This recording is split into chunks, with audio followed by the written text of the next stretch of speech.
Hello, ಎಲ್ಲರೂ ಚೆನ್ನಾಗಿದ್ದೀರಿ ಅಂತ ಭಾವಿಸ್ತೇನೆ. ಸ್ವಾತಂತ್ರ್ಯ ದಿನದ ರಜೆಯ ಮಜವನ್ನು ಅನುಭವಿಸಿ ಪಾಠಕ್ಕೆ ಸಿದ್ಧರಾಗಬೇಕಾಗಿದೆ. ನಾವು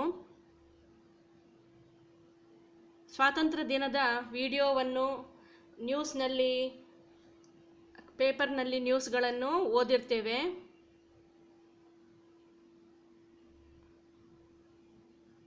ಈ ಸಂಭ್ರಮದ ಜೊತೆಗೆ ಕೊರೋನಾದ ಬಗ್ಗೆ ಜಾಗೃತಿಯನ್ನು ನಾವು ವಹಿಸಬೇಕಾದ್ದು ಅತಿ ಅಗತ್ಯವಾಗಿದೆ. Mask, sanitiser, social distance, SMS ಇದನ್ನು ಮೂರನ್ನು ನೆನಪಿನಲ್ಲಿಟ್ಟುಕೊಂಡು ಮನೆಯಿಂದ ಹೊರಗೆ ಬರೋಣ. ಮನೆಯಿಂದ ಹೊರಗೆ ಬಂದಾಗ ಈ ಜಾಗೃತಿಯನ್ನು ವಹಿಸಿದರೆ ಕೊರೋನಾವನ್ನು ತಡೆಗಟ್ಟಲಿಕ್ಕೆ ಖಂಡಿತವಾಗಿಯೂ ಸಾಧ್ಯವಾಗ್ತದೆ. ಈಗ ಪಾಠದ ಕಡೆ ಗಮನ ಕೊಡೋಣ. ನಾವೀಗ ತ್ರಿಭುಜಗಳು ಪಾಠದಲ್ಲಿ 7ನೇ ದಿವಸದಲ್ಲಿದ್ದೇವೆ. 10ನೇ ತರಗತಿಯ ಗಣಿತ ಪಾಠ ತ್ರಿಭುಜಗಳು, ಅದರಲ್ಲಿ 7ನೇ ದಿನದಲ್ಲಿ ನಾವೀಗ ಇದ್ದೇವೆ. ಈಗ ಕ್ವಿಕ್ ಆಗಿ 6ನೇ ದಿವಸ ಏನೆಲ್ಲ ಕಲ್ತೆವು ಅಂತೇಳಿ ನೋಡುವ. ಥೇಲ್ಸ್ನ ಪ್ರಮೇಯದ ಉಪಪ್ರಮೇಯ. ಒಂದು ತ್ರಿಭುಜದಲ್ಲಿ ಒಂದು ಬಾಹುವಿಗೆ ಸಮಾನಾಂತರವಾಗಿ ಇನ್ನೊಂದು ರೇಖೆಯನ್ನು ಎಳೆದರೆ ಆಗ 2 ತ್ರಿಭುಜಗಳು ಉಂಟಾಗ್ತದೆ. ಒಂದು ದೊಡ್ಡ ತ್ರಿಭುಜ, ಒಂದು ಚಿಕ್ಕ ತ್ರಿಭುಜ. ಈ ದೊಡ್ಡ ತ್ರಿಭುಜದ ಬಾಹುಗಳು ಮತ್ತು ಚಿಕ್ಕ ತ್ರಿಭುಜದ ಬಾಹುಗಳು ಸಮಾನುಪಾತದಲ್ಲಿ ಇರ್ತವೆ. ಇದು ಉಪಪ್ರಮೇಯ. ಈಗ ಚಿಕ್ಕ ತ್ರಿಭುಜದ ಬಾಹುಗಳು AD, AE, DE ಇದನ್ನು ಅಂಶದಲ್ಲಿ ಬರೆಯೋದು. ಇದಕ್ಕೆ ಅನುರೂಪವಾದ ದೊಡ್ಡ ತ್ರಿಭುಜದ ಬಾಹುಗಳು AB, AC, BC ಅನ್ನು ಛೇದದಲ್ಲಿ ಬರೆಯೋದು. ಆಗ ಸಮಾನುಪಾತದಲ್ಲಿದೆ ಅಂತ ಹೇಳಿಕೊಂಡು ಆಗ್ತದೆ. ನೆಕ್ಸ್ಟ್ ಅದಕ್ಕೆ ಸಂಬಂಧಿಸಿದ ಲೆಕ್ಕಗಳನ್ನು ಮಾಡ್ತಾ ಇದ್ದೆವು. ಒಂದು ತ್ರಾಪಿಜ್ಯ ಕೊಡ್ತಾರೆ, ಅದರಲ್ಲಿ 2 ಬಾಹುಗಳು ಸಮಾನಾಂತರವಾಗಿರ್ತದೆ. ಆ 2 ಬಾಹುಗಳಿಗೆ ಸಮಾನಾಂತರವಾಗಿ ಇನ್ನೊಂದು ಸಮಾನಾಂತರ ರೇಖೆಯನ್ನು ಎಳೆದಿದ್ದಾರೆ. ಈಗ AE ಭಾಗಿಸು ED ಸಮ BF ಭಾಗಿಸು FC ಅಂತೇಳಿ ಸಾಧಿಸಿ ಅಂತ ಹೇಳ್ತಾರೆ. ಚಿತ್ರ ತ್ರಾಪಿಜ್ಯವನ್ನು ರಚಿಸಬೇಕು. ಒಂದು ಬಾಹುವನ್ನು 2 ಬಾಹುಗಳಿಗೆ ಸಮಾನಾಂತರವಾಗಿ ಎಳೆಯಬೇಕು. ದತ್ತದಲ್ಲಿ ತ್ರಾಪಿಜ್ಯದ ಹೆಸರು ಸಮಾನಾಂತರ ಬಾಹುಗಳು, ಇದನ್ನು ಬರಿಬೇಕು. ತ್ರಾಪಿಜ್ಯ ABCDಯಲ್ಲಿ AB ಸಮಾಂತರ CD, EF ಸಮಾಂತರ AB. ಸಾಧನೀಯ ಯಾವ ಅನುಪಾತವನ್ನು ಸಾಧಿಸಬೇಕು ಅದನ್ನು ಬರಿಬೇಕು. AE ಭಾಗಿಸು ED ಸಮ BF ಭಾಗಿಸು FC. ಈಗ ಒಂದು ರಚನೆಯನ್ನು ಮಾಡಬೇಕು. ACಯನ್ನು ಜೋಡಿಸಬೇಕು. ಆವಾಗ ಒಂದು ತ್ರಿಭುಜ, ಇಲ್ಲಿ ಒಂದು ತ್ರಿಭುಜ, 2 ತ್ರಿಭುಜಗಳು ತ್ರಾಪಿಜ್ಯದ ಒಳಗೆ ನಮಗೆ ಸಿಗ್ತದೆ. 2 ಬಾಹುಗಳು ಸಮಾನಾಂತರವಾಗಿದ್ದರೆ ಥೇಲ್ಸ್ನ ಪ್ರಮೇಯವನ್ನು, ವಿಲೋಮ ಪ್ರಮೇಯವನ್ನು, ಉಪಪ್ರಮೇಯವನ್ನು ಅಲ್ಲಿ ಅನ್ವಯಿಸಲಿಕ್ಕೆ ಆಗ್ತದೆ. ನಮಗೆ ಥೇಲ್ಸ್ನ ಪ್ರಮೇಯವನ್ನು ಹಿಡ್ಕೊಂಡು ಸಮಾನಾಂತರ ಬಾಹುಗಳು ಇದ್ದಾಗ ಸಮಾನುಪಾತದಲ್ಲಿ ಬಾಹುಗಳು ಇರ್ತವೆ ಅಂತೇಳಿ ಸಾಧಿಸಲಿಕ್ಕೆ ಸುಲಭ ಆಗ್ತದೆ.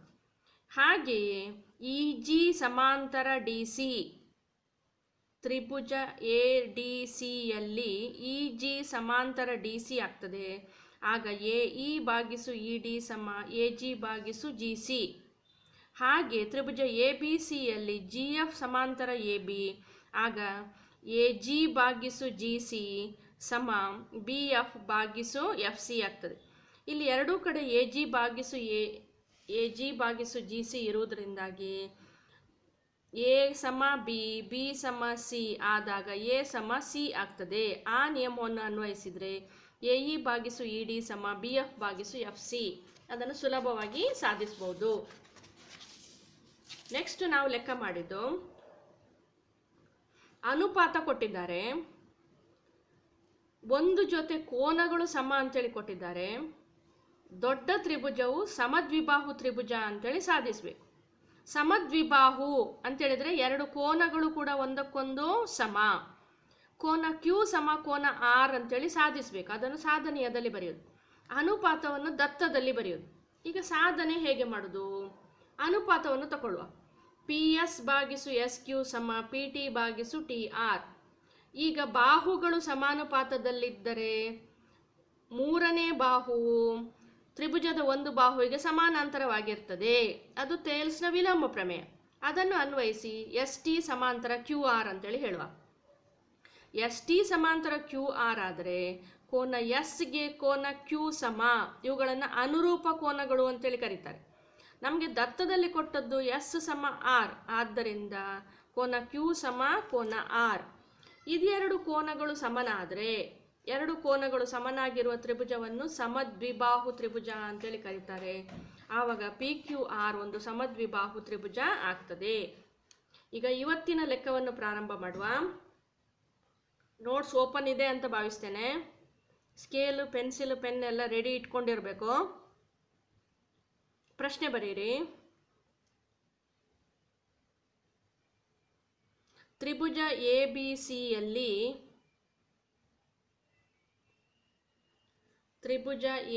ಸಿಯಲ್ಲಿ ಡಿಇ ಸಮಾಂತರ ಬಿ ಸಿ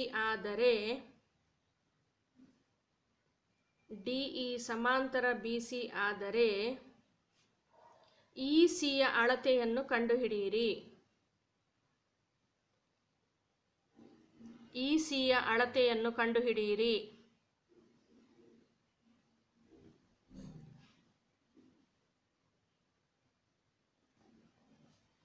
ಚಿತ್ರ ಮಾಡಿ. ತ್ರಿಭುಜ ಎ ಬಿ ಸಿ, ಅದರಲ್ಲಿ ಡಿಇ ಸಮಾಂತರ ಬಿ ಸಿ. ಚಿತ್ರದಲ್ಲಿ ಬೆಲೆಗಳನ್ನು ಕೊಟ್ಟಿದ್ದಾರೆ.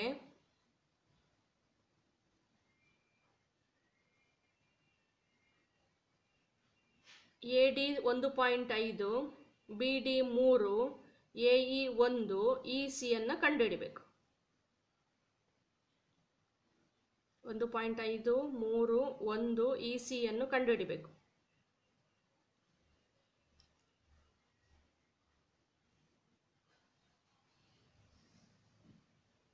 ಈಗ ಕೊಟ್ಟ ಅಂಶಗಳನ್ನು ಸರಿಯಾಗಿ ನೋಡಿ. ಬಾಹುಗಳನ್ನು ಕೊಡುವಾಗ ಸಣ್ಣ ತ್ರಿಭುಜದ ಬಾಹು ದೊಡ್ಡ ತ್ರಿಭುಜದ ಬಾಹುವನ್ನು ಕೊಟ್ಟಿದ್ದಾರಾ, ಅಥವಾ 1ನೇ ಭಾಗ 2ನೇ ಭಾಗ 1ನೇ ಭಾಗ 2ನೇ ಭಾಗ ಎಷ್ಟು ಅಂತ ಕೇಳಿದ್ದಾರಾ? 1ನೇ ಭಾಗ 2ನೇ ಭಾಗ ಕೊಟ್ಟು 1ನೇ ಭಾಗ ಕೊಟ್ಟು 2ನೇ ಭಾಗವನ್ನು ಕೇಳಿದ್ದಾರೆ. ಆವಾಗ ಥೇಲ್ಸ್ನ ಪ್ರಮೇಯವನ್ನು ಇಲ್ಲಿ ಅನ್ವಯಿಸಬೇಕು. ಬರೀರಿ. ಡಿಇ ಸಮಾಂತರ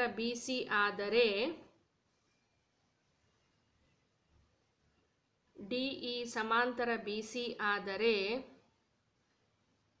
ಅನುಪಾತವನ್ನು ಬರೀರಿ. ಬೆಲೆಗಳನ್ನು ಹಾಕಿ ಅಡ್ಡ ಗುಣಾಕಾರ ಮಾಡಿ ಇ ಸಿ ಸಮ ಬೆಲೆಯನ್ನು ಹಾಕಿ.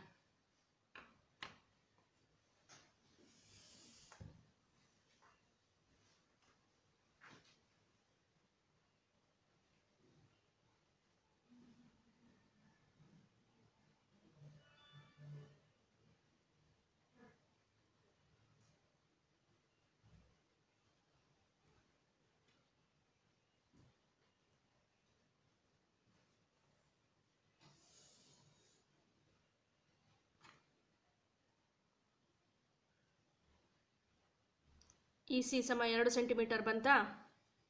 ಈಗ ನೆಕ್ಸ್ಟ್ ಲೆಕ್ಕ ಮಾಡುವ.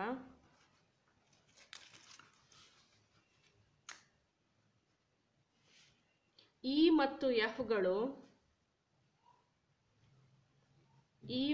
ಎಫ್ಗಳು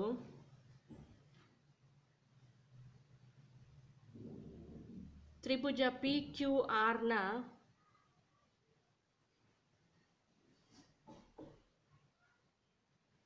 ಪಿ ಕ್ಯೂ ಮತ್ತು ಪಿ ಆರ್ ಮೇಲಿನ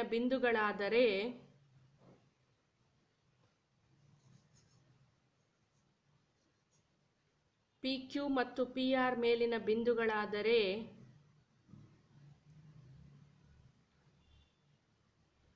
ಇ ಎಫ್ ಸಮಾಂತರ ಕ್ಯೂ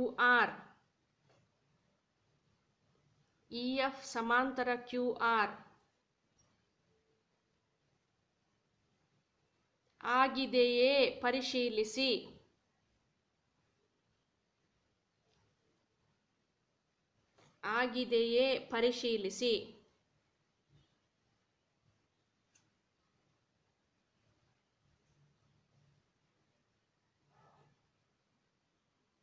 ಈಗ ಚಿತ್ರ ನೋಡುವಾಗ ಕೊಟ್ಟ ಅಂಶಗಳನ್ನು ಅಲ್ಲಿ ಹಾಕುವ. ಪಿ ಇ ಸಮ 3.9 ಇಲ್ಲಿ ಬರ್ತದೆ. ಇ ಕ್ಯೂ 3 ಇಲ್ಲಿ ಬರ್ತದೆ. P F 3.6, F R 2.4. ಇದು 1ನೇ ಭಾಗ, ಇದು 2ನೇ ಭಾಗ, ಇದು 1ನೇ ಭಾಗ, ಇದು 2ನೇ ಭಾಗ. ಆವಾಗ ಥೇಲ್ಸ್ನ ಪ್ರಮೇಯ ಹಾಕುದಾ, ವಿಲೋಮ ಹಾಕುದಾ, ಉಪಪ್ರಮೇಯ ಹಾಕುದಾ? ಥೇಲ್ಸ್ನ ಪ್ರಮೇಯವನ್ನೇ ಹಾಕಬೇಕು. ಈಗ ಲೆಕ್ಕ ಬರೀರಿ. ಪಿ ಇ ಸಮ 3.9 ಸೆಂಟಿಮೀಟರ್,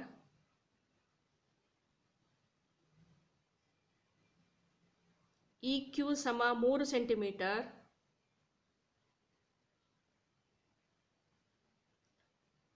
ಪಿ ಎಫ್ ಸಮ 3.6 ಸೆಂಟಿಮೀಟರ್,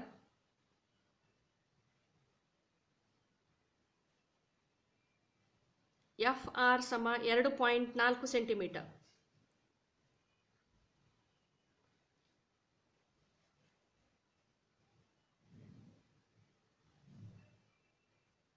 ಇಲ್ಲಿಯವರೆಗೆ ಪ್ರಶ್ನೆ ಆಯಿತು. ಈಗ ತ್ರಿಭುಜ ಮಾಡಿ. ಇ ಎಫ್ ಸಮಾಂತರ ಕ್ಯೂ ಆರ್ ಎಳೀರಿ.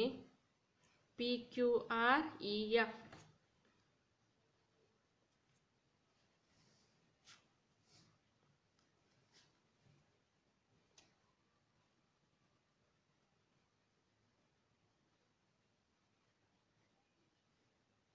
ಚಿತ್ರ ಆಯ್ತಾ? ಈಗ ಬರೀರಿ. ಥೇಲ್ಸ್ನ ಪ್ರಮೇಯದ ಪ್ರಕಾರ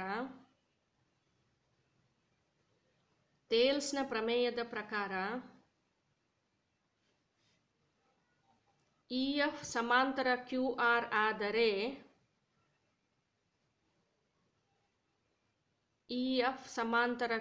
ಆರ್ ಆದರೆ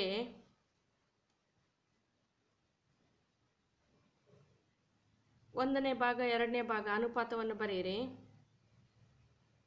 ಪಿ ಇ ಭಾಗಿಸು ಇ ಕ್ಯೂ ಸಮ ಪಿ ಎಫ್ ಭಾಗಿಸು ಎಫ್ ಆರ್. ಪಿ ಇ ಭಾಗಿಸು ಇ ಕ್ಯೂ ಸಮ ಪಿ ಎಫ್ ಭಾಗಿಸು ಎಫ್ ಆರ್.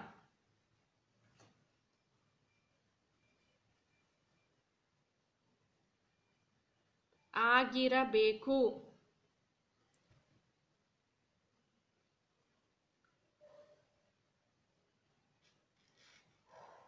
ಈಗ ಎಡಗಡೆಯದ್ದನ್ನು ಬರೆಯುವ.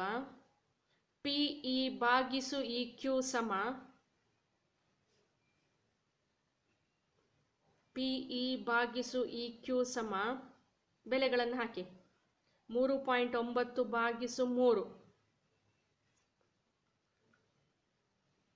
3.9 ಭಾಗಿಸು 3 ಸುಲಭ ರೂಪಕ್ಕೆ ತನ್ನಿ. 1.3 ಬಂತು. ಈಗ ಇನ್ನೊಂದು ಬರೆಯುವ.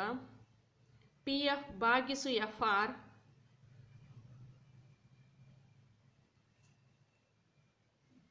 ಕೊಟ್ಟ ಬೆಲೆಯನ್ನು ಹಾಕುವ.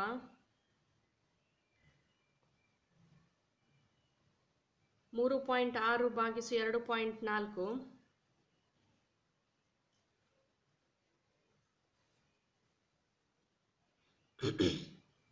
ಅದು ಸುಲಭ ರೂಪಕ್ಕೆ ತಂದರೆ 1.5 ಬರ್ತದೆ.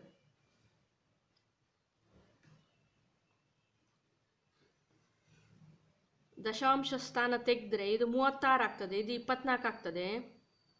12 2ಲಿ 24, 12 3ಲಿ 36, 3 ಭಾಗಿಸು 2 ಅಂತೇಳಿದರೆ 1.5. 1.5. ಮೊದಲನೇದು ಸಿಕ್ಕಿದ್ದು 1.3, ಎರಡನೇದು ಸಿಕ್ಕಿದ್ದು 1.5. ಹಾಗಾದರೆ ಎರಡು ಅನುಪಾತಗಳು ಸಮವ ಅಲ್ವಾ? ಸಮವಲ್ಲ. ಆದ್ದರಿಂದ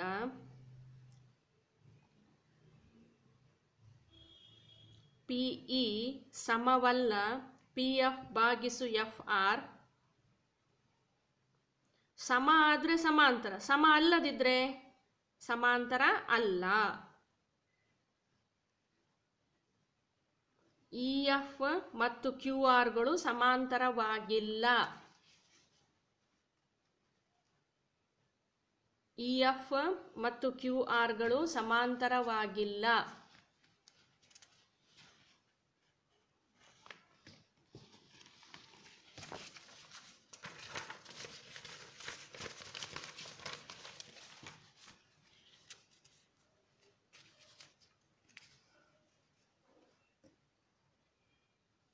ಅದರಲ್ಲಿ ಎರಡನೇ ಲೆಕ್ಕ, ಪಿ ಇ ಸಮ 4 ಸೆಂಟಿಮೀಟರ್,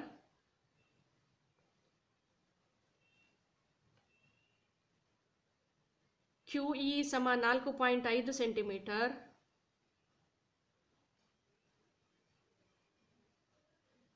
ಪಿ ಎಫ್ ಸಮ 8 ಸೆಂಟಿಮೀಟರ್,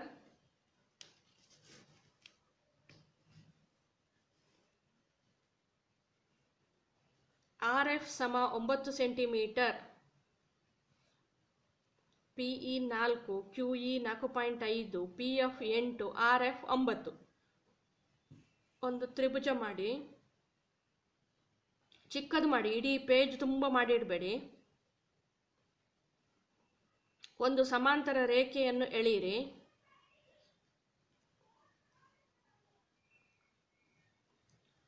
ತ್ರಿಭುಜಕ್ಕೆ ಪಿ ಕ್ಯೂ ಆರ್ ಅಂತೇಳಿ ಹೆಸರು ಕೊಡಿ, ಸಮಾಂತರ ರೇಖೆಗೆ ಇ ಎಫ್ ಅಂತೇಳಿ ಹೆಸರು ಕೊಡಿ.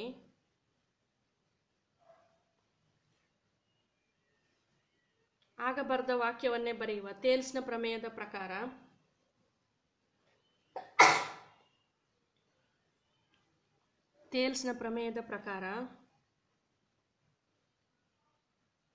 ಇ ಎಫ್ ಸಮಾಂತರ ಕ್ಯೂ ಆರ್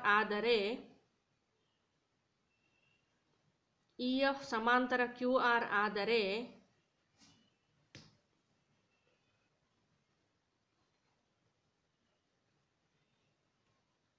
ಒಂದನೇ ಭಾಗ ಭಾಗಿಸು ಎರಡನೇ ಭಾಗ ಸಮ ಒಂದನೇ ಭಾಗ ಭಾಗಿಸು ಎರಡನೇ ಭಾಗ. ಅನುಪಾತವನ್ನು ಬರೆಯಿರಿ. ಪಿ ಇ ಭಾಗಿಸು ಇ ಕ್ಯೂ ಸಮ ಪಿ ಎಫ್ ಭಾಗಿಸು ಎಫ್ ಆರ್ ಆಗಿರಬೇಕು.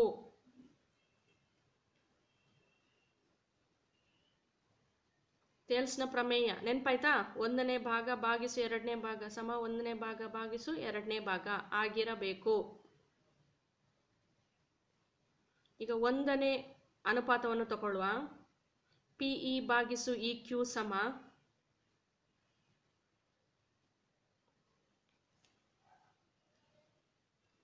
4/4.5.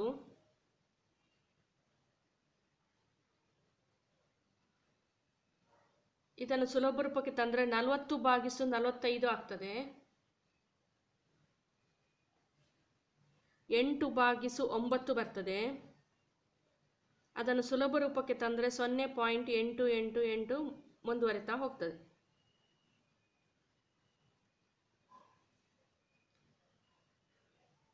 ಇನ್ನೊಂದು ಅನುಪಾತವನ್ನು ಬರೆಯುವ. ಪಿ ಎಫ್ ಭಾಗಿಸು ಎಫ್ ಆರ್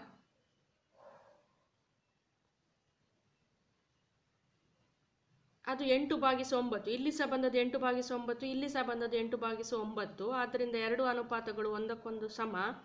ಆದ್ದರಿಂದ ಇ ಎಫ್ ಸಮಾಂತರ ಕ್ಯೂ ಆರ್.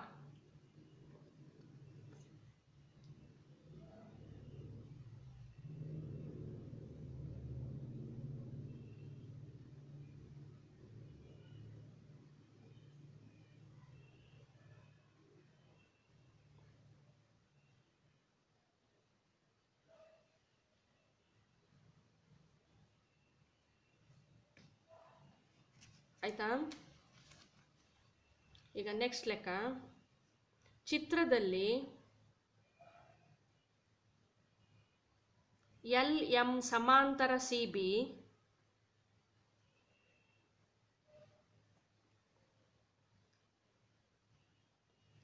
ಎಲ್ ಎನ್ ಸಮಾಂತರ ಸಿ ಡಿ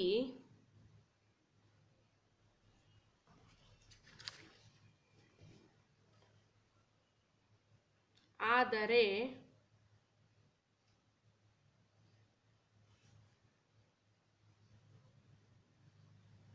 ಎ ಎಂ ಭಾಗಿಸು ಎ ಬಿ ಸಮ ಎ ಎನ್ ಭಾಗಿಸು ಎ ಡಿ ಎಂದು ಸಾಧಿಸಿ. ಎ ಎಂ ಭಾಗಿಸು ಎ ಬಿ ಸಮ ಎ ಎನ್ ಭಾಗಿಸು ಎ ಡಿ ಎಂದು ಸಾಧಿಸಿ.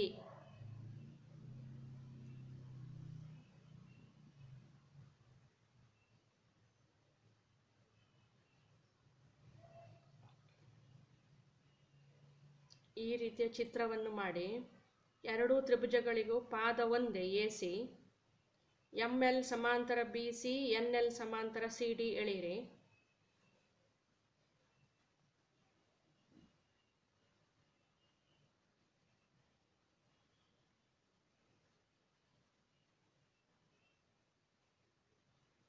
ಎ ಬಿ ಸಿ ಡಿ ಅಂತೇಳಿ ಹೆಸರು ಕೊಡಿ. ಎಮ್ ಎನ್ ಅಂತೇಳಿ ಹೆಸರು ಕೊಡಿ. ಇಲ್ಲಿ ಬಿಂದುವಿಗೆ ಎಲ್ ಅಂತೇಳಿ ಹೆಸರು ಕೊಡಿ.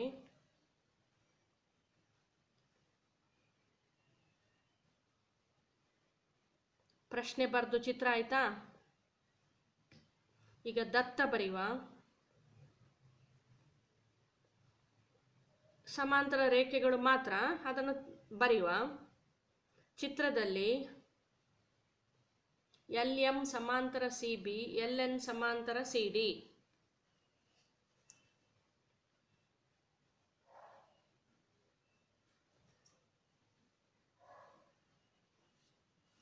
ಈಗ ಸಾಧನೀಯವನ್ನು ಬರೆಯುವ. ಎ ಎಂ ಭಾಗಿಸು ಎ ಬಿ ಸಮ ಎ ಎನ್ ಭಾಗಿಸು ಎ ಡಿ.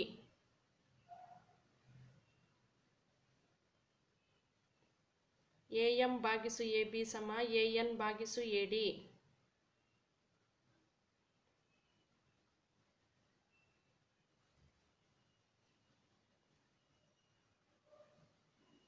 ಚಿತ್ರ ಆಯಿತು, ದತ್ತ ಆಯಿತು, ಸಾಧನೀಯ ಆಯಿತು. ನೆಕ್ಸ್ಟ್ ಸ್ಟೆಪ್ ಎಂಥದ್ದು? ರಚನೆ ಎಂತ ಇಲ್ಲ ಇದರಲ್ಲಿ, ಸಾಧನೆ.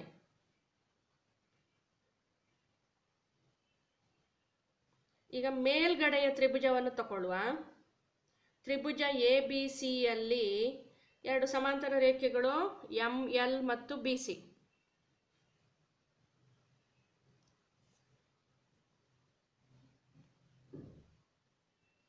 ಈಗ ತೇಲ್ಸ್ನ ಪ್ರಮೇಯವನ್ನು ಹಾಕುವ. 1ನೇ ಭಾಗ ಭಾಗಿಸು 2ನೇ ಭಾಗ ಸಮ 1ನೇ ಭಾಗ ಭಾಗಿಸು 2ನೇ ಭಾಗ. ಬರೀರಿ.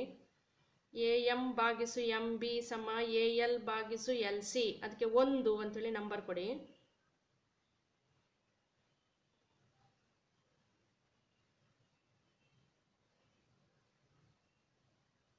ಅದೇ ರೀತಿ ಕೆಳಗಡೆ ಇರುವ ತ್ರಿಭುಜ ಹೆಸರೆಂತ? A C D. ಅಲ್ಲಿ ಸಮಾಂತರ ರೇಖೆಗಳು ಯಾವುದು? ಎನ್ ಎಲ್ ಸಮಾಂತರ ಡಿ ಸಿ.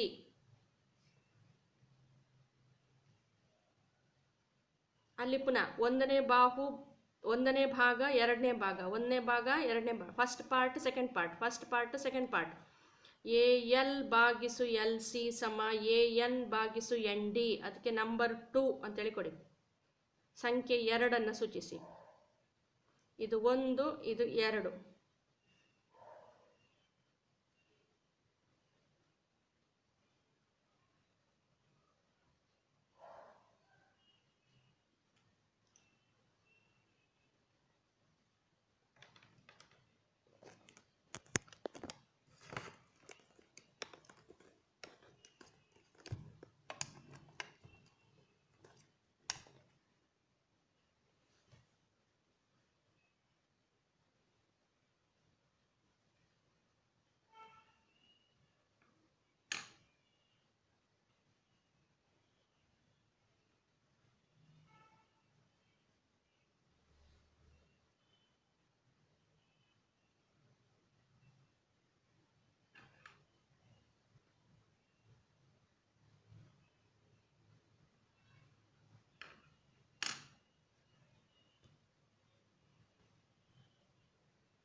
ಮೇಲಿನ ತ್ರಿಭುಜದ ಎರಡು ಬಾಹುಗಳು ಸಮಾನಾಂತರವಾದರೆ 1ನೇದು, ಕೆಳಗಿನ ತ್ರಿಭುಜದ ಬಾಹುಗಳು ಸಮಾನಾಂತರವಾದರೆ 2ನೇದು.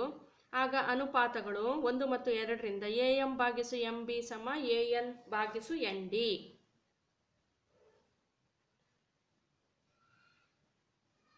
ಆಯ್ತಾ? ಇಲ್ಲಿಗೆ ಇಷ್ಟು ಸಾಕು ಇವತ್ತಿಗೆ. ನಾಳೆ ಪಾಠವನ್ನು ಮುಂದುವರಿಸುವ. ಪಾಠವನ್ನು ದಿನದ ಲೆಕ್ಕಗಳನ್ನು ಆಯಾ ದಿವಸವೇ ಬರೆದು ಮುಗಿಸಿ. ಮುಂದಿನ ದಿನಗಳಲ್ಲಿ ಶಿಕ್ಷಕರು ಮನೆಗೆ ಬರಲಿಕ್ಕಿದ್ದಾರೆ. ಮನೆಗೆ ಬಂದಾಗ ನೋಟ್ಸ್ ತೋರಿಸಿ, ಆ್ಯಕ್ಟಿವಿಟಿ ತೋರಿಸಿ, ಒಂದು ಟೆಸ್ಟ್ ಕೊಟ್ಟಿದ್ದೇನೆ ಅದನ್ನು ತೋರಿಸಿ ಅವರಿಗೆ. ಎಲ್ಲ ಕೆಲಸಗಳನ್ನು ಕಂಪ್ಲೀಟ್ ಮಾಡಿ ನನಗೆ ರಿಪೋರ್ಟ್ ಬರಬೇಕು. ಗಣಿತದಲ್ಲಿ ಯಾವುದೇ ಬಾಕಿ ಇಲ್ಲ ಅಂತ ಹೇಳಿಕೊಂಡು ಶಿಕ್ಷಕರು ಮನೆಗೆ ಬಂದಾಗ ತಪ್ಪದೇ ಈ ವಿವರಗಳನ್ನು ತೋರಿಸಿ. ಬರುವಾರದಿಂದ ಶಿಕ್ಷಕರು ಮನೆಗೆ ಬರಲಿಕ್ಕೆ ಆರಂಭ ಮಾಡ್ತಾರೆ. ನಿಮ್ಮ ಮನೆಗೆ ಬಂದಾಗ ಪುಸ್ತಕಗಳನ್ನು ಅವರಿಗೆ ತೋರಿಸಿ ಅವರಿಂದ ಒಂದು ಸೈನನ್ನು ತಗೊಳ್ಬೇಕು ನೀವು. ಇವತ್ತಿಗೆ ಇಷ್ಟು ಸಾಕು. ಬಾಯ್.